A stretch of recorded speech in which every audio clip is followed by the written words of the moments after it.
But apparently I slumped, I passed out. I just knew that I couldn't do it anymore. Hey guys, how are you doing? Welcome back to my channel and welcome to today's video. If you are new here, thank you so much for stopping by my channel today, and I do hope you stay if you enjoy watching by subscribing and leaving a comment down below, and also giving the video a thumbs up at the end if you enjoy it, though only if you enjoy it. You guys, long time no sit down get ready with me video. I have missed doing this, but this is my first get ready with me video of the year 2020. Today's video is going to be how and why I quit my 9-to-5 job without a backup plan. I quit my 9-to-5 job about 4 years ago, and I'm going to let you guys in on everything that went down, how it all happened, and why I had to do what I had to do. Also, as per usual with all my get ready with me videos, I have a bunch of new makeup items to play with. First of all, Ruby Light Cosmetics sent me a bunch of their products just before the year ended, but I couldn't get around to trying any of them out. I also got some stuff from Bingwa Beauty, and I also got some stuff from Sane Cosmetics, all Nigerian brands. So you guys, if you want to watch me apply my makeup and tell you this story of how I had to abandon my 9-to-5 job 4 years ago, then please keep on watching.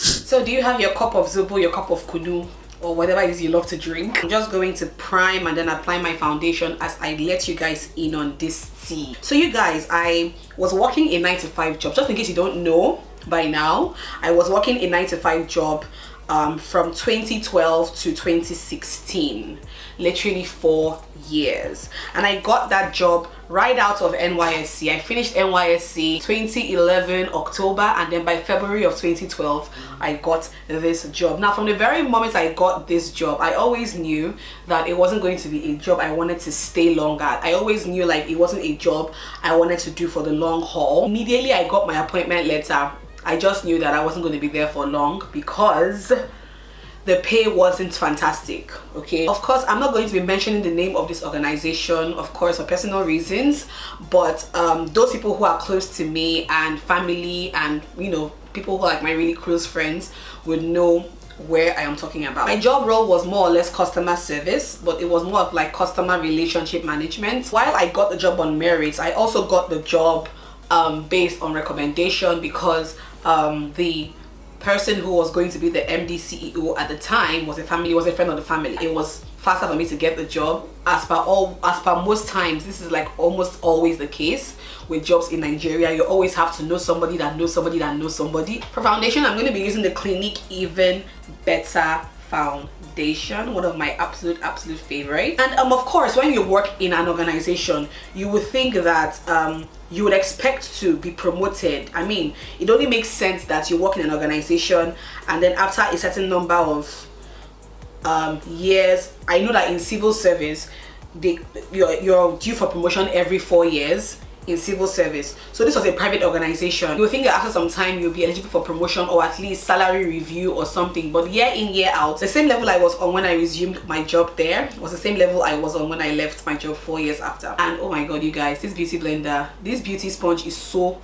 freaking soft. Like, from Ruby Light Cosmetics, by the way, the beauty sponge, it's so soft, you guys, and so bouncy. So my job involved retaining existing customers. That would include going to meet customers, you know, going to organizations, setting up sessions with your customers there, you know, trying to know their issues, their questions, their needs, you know, stuff like that. There were times in my job that involved us even traveling to other parts of Nigeria to meet up with our clients, you know, organize sessions for them in different states and meet up with them. You guys, I even traveled to the north in the heat of Boko Haram. Like, in the heat of Boko Haram, I traveled to the north. I traveled to like Kano, Kaduna, in the heat of Boko Haram. So it was risky, but at the same time, like I said, I just wanted to have something doing. Okay, around 2015 they now decentralized us, because in Abuja, in the office, in the headquarters here in Abuja, the CRM department was only solely based in Abuja. So I think sometime in 2015 we were decentralized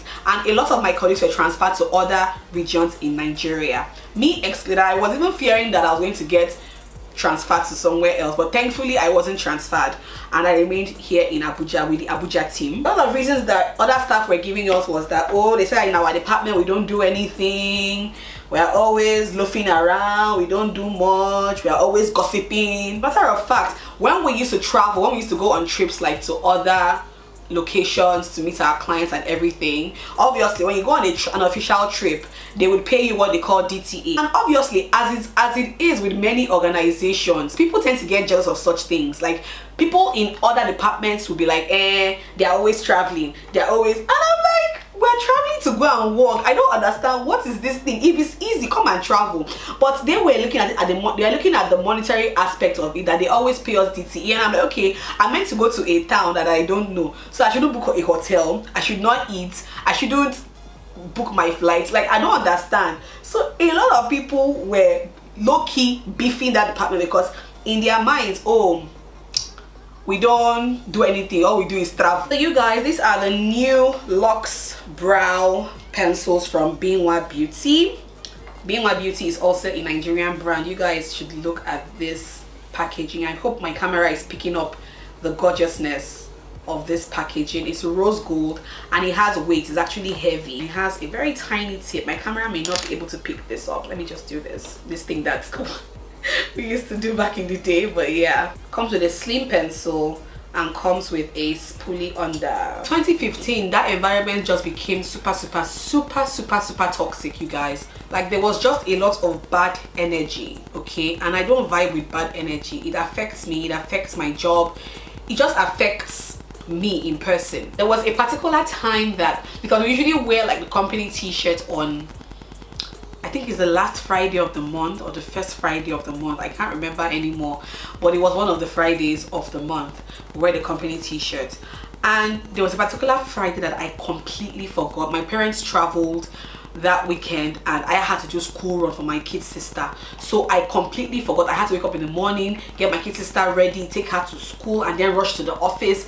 I completely did not remember that it was that Friday to wear that t-shirt. So I'm getting to the office, everybody was wearing a t-shirt and I wasn't, and I had a good reason, okay? My parents traveled for a funeral. I think it was my uncle's funeral. We were even in mourning safe, like I was not even in the best of moods. Then that happened. I think I told my boss, I can't remember now, I think I told my boss, and my boss was advising me to go and change and everything. I should just go home and go and change. And I think I was even cash strapped during that period. I didn't have money to be going up and down the whole Abuja because of a t-shirt. But any which ways, I had to like go home and change to my t-shirt. Like, that was some hours after I had resumed, only for me to come to work the following Monday. And I actually got a query for not wearing that t-shirt on Friday. Like, I actually got a query, and I'm like, but I went home to change and came back to the office. I don't understand. Like, what is it that you just want to give me a query? Like, do you understand? And I wasn't finding it funny, you guys. It was super duper annoying, and it was for a very flimsy reason, in my opinion. I mean, what is t-shirts? I mean, is t-shirt going to make me do my job better that day or what? Like, I didn't really get. This brow pencil is the truth. I love it so much. It's so pigmented, you guys. So that put me in a really foul mood during that period, and it just went to show that, in my opinion, you guys give queries for the flimsiest of reasons. For anything, you guys give queries for any and everything. And while I was there, you hear stories of people that get suspended for the littlest things, people that get sacked for the littlest things.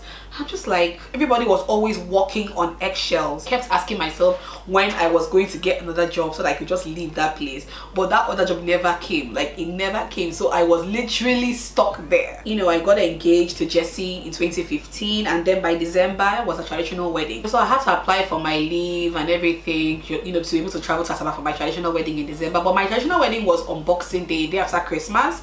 So yeah, I had to apply for my leave and everything. And I remember my boss asking us to come back on a certain day. Like, most of us that went on leave that period were asked to come back on a certain day, because that's particular period where things are going to be really tight in the office. I think we're planning something in the office. So HR will send you a notice via email stating the date you're meant to start your leave and the date you're meant to resume back to work. And the date that I was given by HR was a day after my boss asked us to return back to work. So in my head, I was like, okay, that's the day I'm going to resume, in my head. So I traveled to Asaba for my traditional wedding, did my wedding, everything, resumed on, I remember the day that we were asked to resume, you know, by my department, by my boss and everything. I remember our deputy head calling me that day to ask me where I was. I'm like, okay, happy new year to you too. I'm not in Abuja, I'm resuming work tomorrow. He said, no, you were asked to resume work today. I said, but HR said I should resume work on another day. Looking back now, that might have been wrong on my part, because being that, you know, our boss asked us to resume on a particular day, I should have actually just resumed that particular day. But I was doing strong head. I must confess now that I was doing strong head. I felt like I had a good excuse, because HR sent me a particular date. In my head, I thought I had an actual excuse. So he said, but yeah, I said, yeah, but I'm not in Abuja, and I was asked to resume on so and so day, so that's when I'm going to resume the following day. He said, okay, that's fine. So apparently he had called a bunch of us too who had not come, and then one of us actually ran to the office with the speed of light, because she was scared, probably scared for her job. So she ran to the office, but me and one other person, we didn't resume until the following day. Now when we came to work the following day, we were asked to go and resume in the HR department. So for my eyes, I'm going to be using the Royalty palette from Ruby Light Cosmetics. This is what it looks like. Beautiful, beautiful packaging. And then when you open it up, and it's got a big ass mirror, like a huge mirror in this palette. So nice. So you guys, we were asked to go and resume in HR, me and my other colleague. And then we go to HR and we met the second, I think it was a deputy, she was a deputy head, or the third, I don't know, I can't remember what her designation was. I'm going to be using the Ruby Lights eyeshadow brushes here. Like, guys, can you see that pigmentation? I have no idea what I want to do with this palette, but I'm just going to wing it and see where it leads me. Our one just blasted us. Said you agreed with your boss to resume on a particular day, and you had blah, blah, blah. And me, I was like, boy, you people sent us another day to resume. Say it does not matter, you already had an agreement with your boss and that suffices. I said, okay, me, I didn't know. I thought that HR was bigger than all the departments per se. I said, anyway, no problem, go to your department, whatever your boss wants to do with you, let her do with you. I remember in her very words, that was what she said. Whatever your boss wants to do with you, let her do with you. I'm like, wow, I have now become people's property. Like, what? Me and my colleague went back to the department and everything, and then we went to meet our boss and everything, and we thought everything had ended, dude. That was it. Hey, you guys, we still got a caution letter to that effect from HR. You know, the annoying thing about all these things is that caution letter, all those letters and queries and everything go into your file. So in my head, I'm like, I'm just getting caution letters for like the most stupid things, like for the most flimsy things I was getting caution letter for. And that was extremely damning for me, because the year was just starting. I literally had just resumed. I went for my traditional wedding. Nobody told me, hi, happy new year, congrats on your wedding. Nobody. Already can imagine the year 2016 starting for me like that. I was just super pissed off. Like, I was just like, what am I still doing in this place? Like, what am I still doing here? Then the following week, the whole merger thing started. Merging my department and the marketing department started, and as if my year couldn't start any worse than that. That was how my year started. We had to move to the marketing department, and we literally had to start doing marketing jobs. So while all of this was going on, I received a mail from HR. I think it was by the following week or so. The company was organizing an extracurricular activity. You just want to work Monday to Fridays and have your weekends to yourself to do other things. But the HR department now organized a football match between ladies and men in the company, and put my name among the people who are going to play for the ladies, without asking me if I wanted to, without knowing what I wanted to do with my life on that day.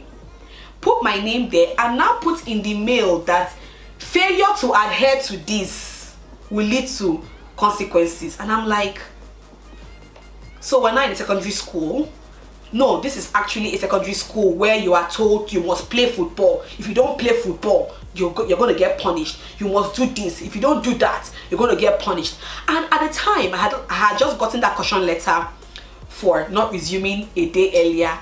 I had already been merged in a department that I hated. Everything was happening at the same damn time. I flipped. I literally flipped. I had just come back from my wedding and this was what I was facing in the office. I screamed. You guys, I had mine though.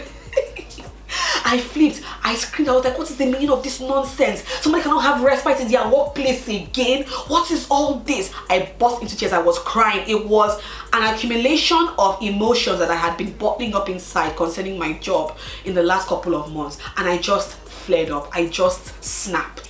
I went to get married, nobody congratulated me. I came back, I met a caution letter. I came back, I was moved to this department. I came back, I'm being forced to play football. Like, do you know if I have a bad leg? Do you know if I have this? Do you know if as in, I was screaming, you guys. I was so mad. My colleagues were trying to like pacify me. And I remember that the regional manager at the time literally called me into his office and was like, what is it? And I told him and he understood. You know, I told him I'm frustrated. I feel like I'm being targeted in this company for no reason at all, and I don't know why. I mean, if it means me leaving here to have my sanity and to have my peace of mind, I will leave. So I think word went around and word got back to HR that people were not happy. Like a lot of people that they put in those teams were just like, what the hell, like why were we not consulted? You don't just get up and just put people's names to do things that are not job related, like to do things that are not work related without finding out if they can do it, if they have plans. You know, you don't just do that.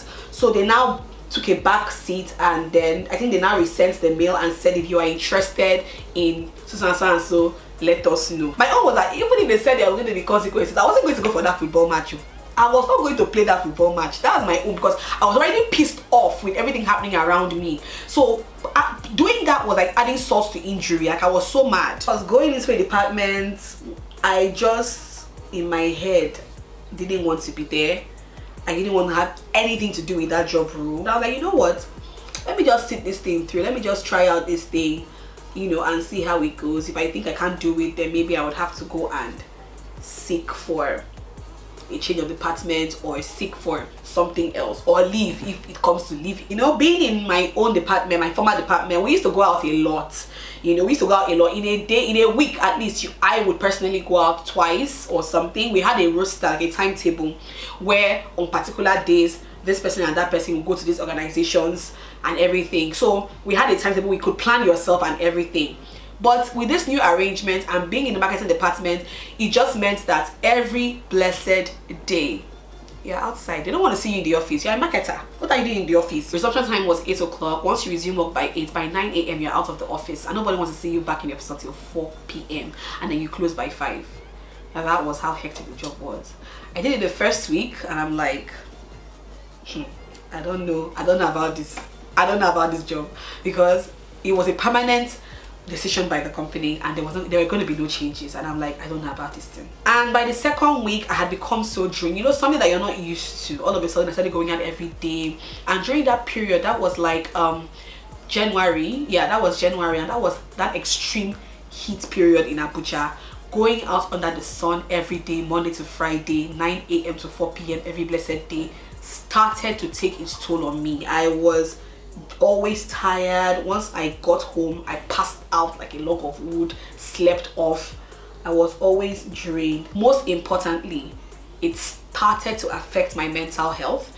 I started to get depressed. Okay, I didn't tell anybody this. It was only Jesse that I was aware at the time. Even my parents were not aware at the time. I started to get very depressed. I was no longer happy, you guys. In fact, it's not like I was happy working there, working in the company, but this was different. I just, you know, when you start doing something that you never saw yourself doing. I mean, in my case, I got a marketing offer when I finished my NYSC, and I didn't take it because I just knew that I hated marketing.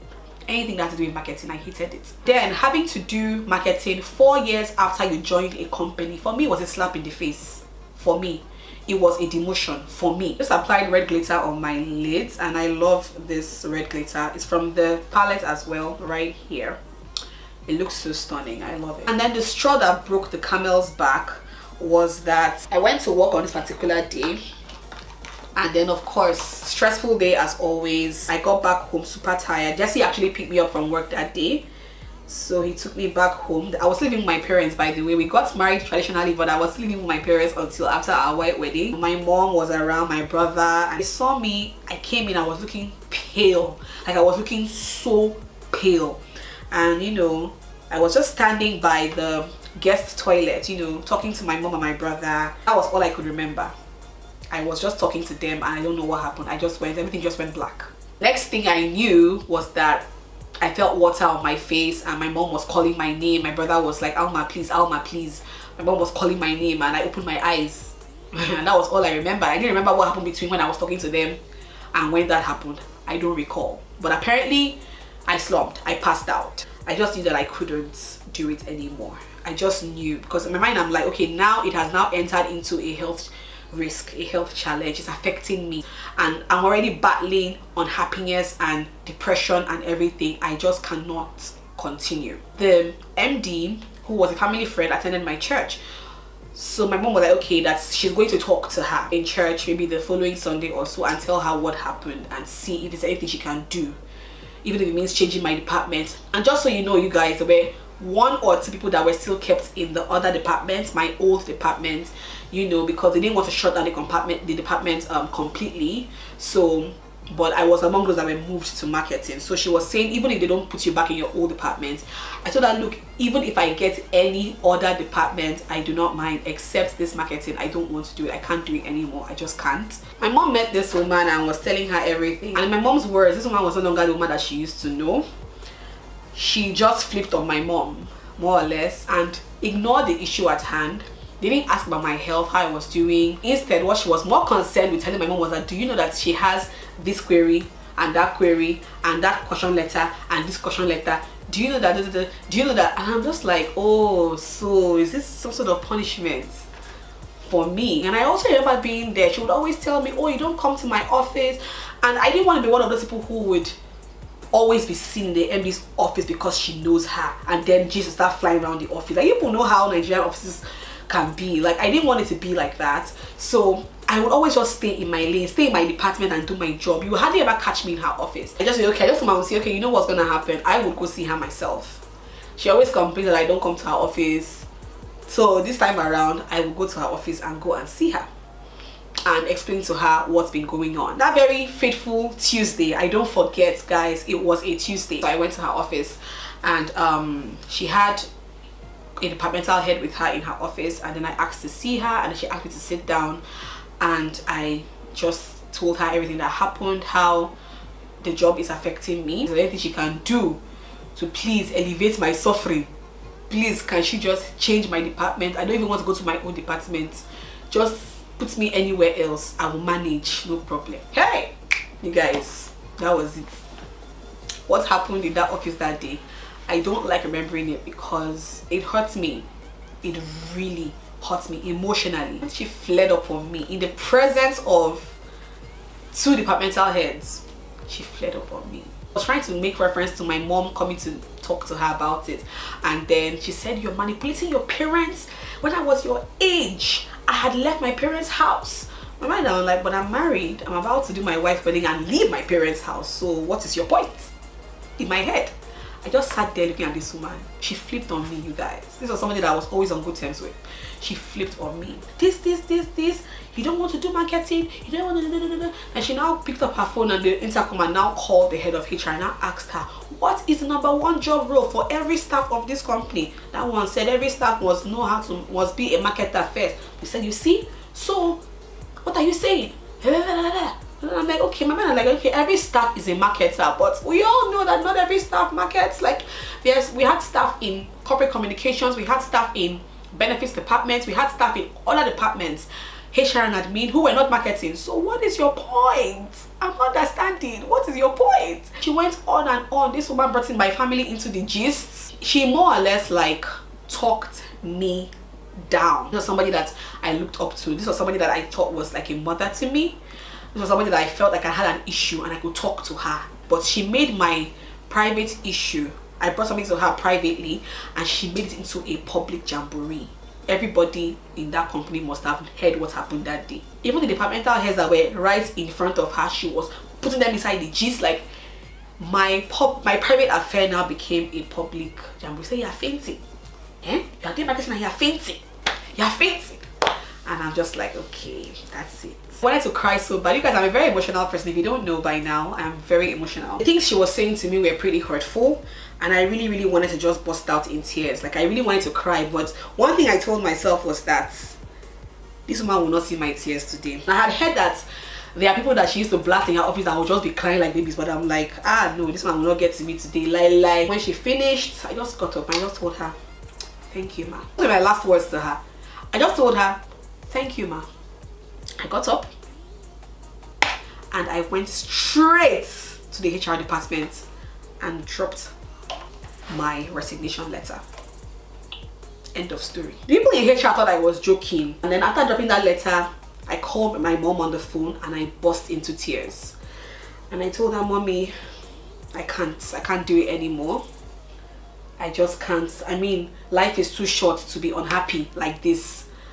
I can't. If the person who brought me here cannot help me, then I can't put my health on the line for a job that was paying me peanuts. And my mom supported me. She said, do what you have to do.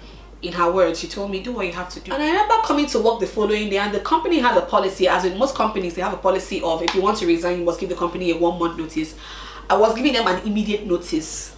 If you don't give the company a 1 month notice, they would have to deduct, or you would have to pay back your 1 month salary, which I did not mind paying back at the time. I just wanted to just get out of there. I wanted to just leave that toxic environment. I just wanted to get out. I went to work the following day, and I'm like, people have not sent me my handover, everything. And then they're like, the guy was like, are you sure you really want to resign? And I'm like, dude, I gave you my resignation letter. You're still asking me questions. Like, is it that I cannot resign or I cannot leave? As I don't understand. But apparently what happens is that if you want to resign, they send your resignation letter to the MD's office, and then she would have to like approve it, accept your resignation and everything. And then he was like, my letter has been in the MD's office since and they haven't gotten it back. And I'm like, you are joking with me here. Okay, you are joking with me here. I will just stop coming to work. Like, literally, I will just stop coming. After a few days, I remember my former boss, God bless her, calling me and telling me that she heard that I have resigned, that I don't know what I'm doing, that I shouldn't worry, that she will go and tell the MD that I was not serious. She will go and tell the MD not to accept it, that I want to stay. And I'm like, people think, these people must really think that this job, this place is heaven and earth. I even had like the RM try to talk to me, like people that I never thought would, want to, I'm talking to them, telling me to stay, and I'm like, I've made up my mind. I want to go. I'm leaving. And then I heard somebody in HR was even saying that, oh, the company has a policy of if you stay up to 5 years and you want to leave, the company will pay you a what do you call it now? What's that thing they call that money that the company pays you? The company will pay you something, that if I had just stayed up till 5 years, then if I wanted to leave, fine, that I'm just cheating myself because I'm not staying up to 5 years to collect the money. I'm like, money is not everything. Money is not happiness. I cannot stay here for an extra 1 year because I want to collect that money. I cannot do that. People should keep your gratuity. I think it was called gratuity. Yeah, people should keep your gratuity. I'm not interested. I just want to live here now. After a few days, when they saw that I was serious, and probably the MD herself got to know that I was serious, they sent a response down and then told them to let me go. My last day at the office, I know I was there till like 7 p.m. because I had to do some handing over. The HR had to come and inspect, every other thing, every company property that was in my possession, like the company system, like a lot of things. So I remember that I had to stay in the office till like evening just to be sure that everything was fine. And you guys, when I left that place, and the following day I didn't have to wake up in the morning to go there, the peace of mind that I felt when I woke up that morning and I knew that I didn't have to go to this office, you have no idea. For lashes, I'm going to be going in with one of these lashes from Ruby Light Cosmetics. This is what the back looks like. I really love how the back looks. I didn't have a plan. I didn't have a backup plan or anything. I had started blogging by then. I had been blogging for about 2 years. But blogging had paid me 0 naira.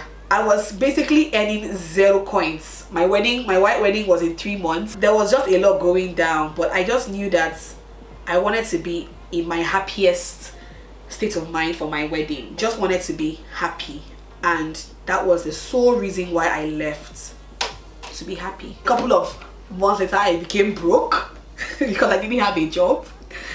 And I had to start, making. That was actually how I started making. After I made my bouquet for my wedding, I started making bouquets and then turned it into a business. I didn't have a backup plan, but I didn't die either. Okay, I'm still here. Instead, I went full into blogging and full into digital marketing and digital content creation. I know that a lot of you might say in the comment section that entrepreneurship is not for everybody, and I agree, it's not for everybody. There are some people who love the 9-to-5 life and just working for somebody or working for a company and collecting salary at the end of the month for the rest of their days. There are people like that, and to be honest, I thought I was going to be one of those people.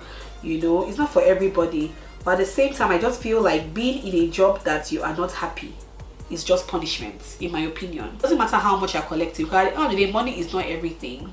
The bills have to be paid, I agree, but at the same time, money is not everything. For my lips, I'm going to be using this nude lipstick from Sane Cosmetics, and this one is in this, oh, it doesn't have a name, it's in the number 13. And then I'm going to use the Ruby Light Cosmetics lip gloss in this style, not in this style, it's a clear lip gloss. The name is called Adaba.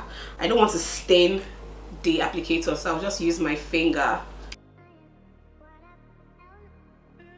Okay, so this is the finished look. I hope it looks okay. I was really doing this in a hurry, like in a hurry. I loved all the products I used. Products from Ruby Light Cosmetics. The brushes are so soft, the blender is so soft, the lashes are nice, the eyeshadow is so pigmented, the lash adhesive is really good as well. And then for the lipstick from Sane Cosmetics, I like it. It's just a bit too drying, but with the gloss on top, it looks perfect. And then the Bingwa Beauty Brow Locks pencils are super duper amazing, so pigmented. I absolutely love it. So with that completes this video, guys. That was how I quit my 9-to-5 job without a plan B. Okay, but like I said, I'm not dead. I'm doing well today. At least I'm still on my own, but I'm doing well today. If I do get a 9-to-5 job that is paying me well and I really love, trust me, even right now, I will take it. I will take it. But your happiness is key, and of course your pay is also key. You cannot be punishing yourself over peanuts. It doesn't make any sense. So yeah, guys, thank you so much for watching. Please leave a comment down below if you have a similar experience with a 9-to-5 job that you once had, and give the video a thumbs up if you enjoyed watching. Subscribe if you are not subscribed already, and I'll see you guys in my next video. Mwah.